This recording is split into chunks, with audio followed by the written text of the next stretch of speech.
वालेकुम सारे एक नवी वीडियो तो वेच अज यार अपने हाथ कल का काम चलन दिया। कल ना मेरे काम ज़्यादा सीगा, इस वजह तो मैं वीडियो नहीं बना सकिया। तो अज तुहानू वीडियो बना के चेक करवाना, नाले सोलर भी अज लगन दे आ, सोलर भी तुहानू चेक करवाना। पहले तुहानू पाउंड चेक करवाना जिहड़े जानवरों वास्ते बनाने पे हैं, जानवरों के नहाने वास्ते। अपना जी इत्थे छप्पड़ बनाने पे जानवरों वास्ते। इन्ना सोलर लगना शुरू हो गया। दुरमट ना आपां इनू थल्लों कुट लिया, ठीक है, सही तरीके नाल। ते ये गुजरा को लियांदी सी देनी उन्होंने वापस। तो आ भाई हुणी लगे हुए है इधर। आ जी आ मोटर आ, वो सोलर का काम चलन दिया, भी तुहानू जाके चेक करवाना। इत्थे इदां करके इनू लगा के सोलर की मोटर, ठीक है, जानवरों के नहाने वास्ते। इत्थे पंप लगेगी, थड़ी बनन दी।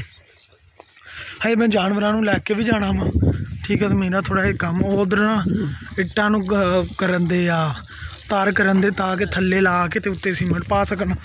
आ सीमेंट बन गया तो वो सामने बजरी पई, ठीक है।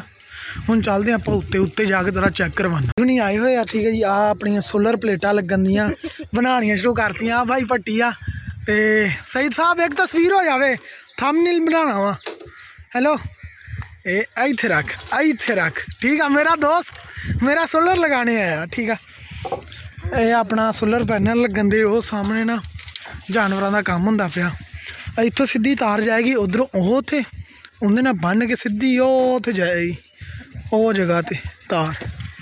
उतों फिर अपना सोलर वाला पंप चल जा करेगा। इत्थों जे अगर जो सोलर वाला पंप बंद किया, इत्थों आप थल्ले तार खड़ लाँगे कमरे दे विच, उत्थे कूलर वगैरह लगा लाँगे, वो चलाया करांगे। तो आ फिटिंग हो रही है।